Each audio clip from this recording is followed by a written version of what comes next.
Namaste, Jai Bharat. Pakistan is a nation that does not have a history. It does not have a history because they came into existence only in 1947 through an act of partition of Bharat. And they came into existence on what ground? Which should be inspected. They came into existence on a simple ground that we are Muslims and we cannot exist with no one else. Hindus in particular in the context of Bharat. So this is the plea. This is the plea with which they came into ontological status of existence. But then they don't have a history. Whatever they can legitimately speak of as history is what happens after 14th of August. 15th of August is the independence that Bharat celebrates. Pakistan wanted one day ahead of Bharat, go to hell. They consider this their independence. Independence, they can't be called as independence. They should celebrate a partition day on 14th of August. Otherwise, they have no status, no ontological status at all. They say they are Muslims, but then if you understand Islam, and if you try to understand Islam both academically or also practically, we will find Pakistan having nothing really much to do with Islam per se. They use the religion of Islam for whatever ends. I am not directly telling nefarious ends, but for whatever ends. When you talk about Islam, what comes to your mind is the Arab nations, and they are genuinely Islamic, and nobody has any problem with that. But Pakistan is spuriously Islamic, fundamentally because they have converted. They are convert kind of things. Neither here nor there. That kind of artificiality shall ever remain, no matter how many generations they go through. It will ever remain. So they have acquired so many negative qualities, and they started using religion of Islam for their convenience, where obviously convenience alone used to be the criterion, still are the criteria with Pakistan. Now these people have earned bad name throughout the world wherever they go. What happened to the Hindu loyalty which their ancestors had? The Hindu loyalty, Hindu honesty, and Hindu transparency which their ancestors had. Because we have same ancestry, except with the breaking point of conversion. And that too, the conversion was not voluntary. It was compulsion, and someone who could resist remained Hindus. Someone who could not resist had to go into whichever way which is convenient to them. So right from that point, it's a kind of natural selection. Somebody who is stable would remain, and someone who is unstable and opportunist would go.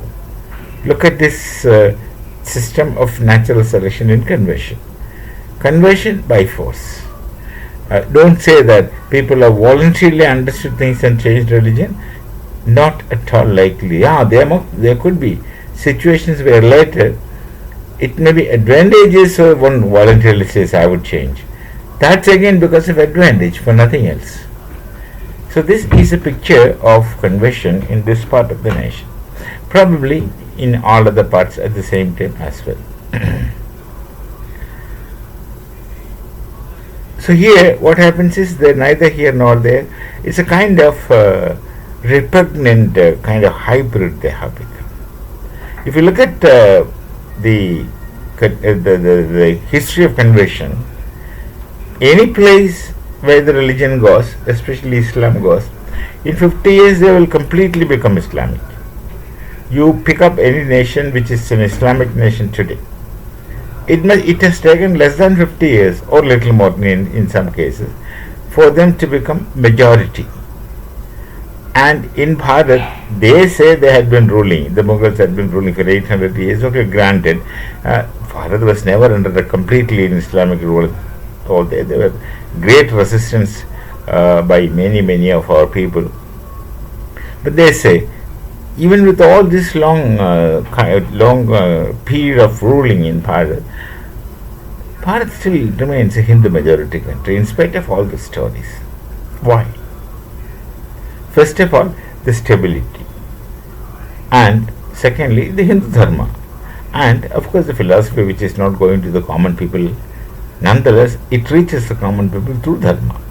For us, there is no religion. For us, it is Dharma. These two are two different things, though we use the same terminology for both. Nonetheless,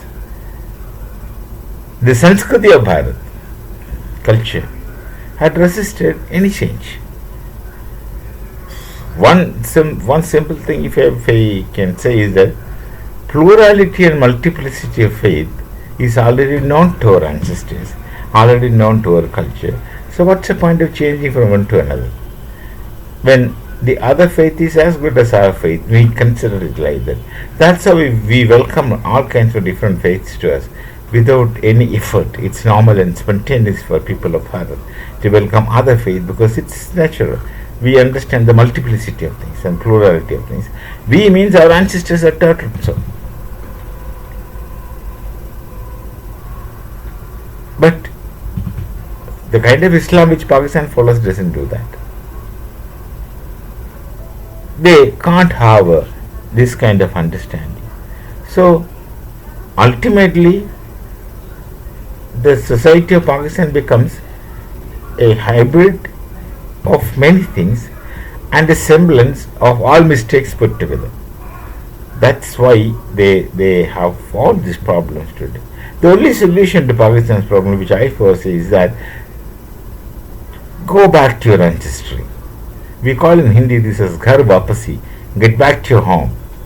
That's your own religion, your own tradition.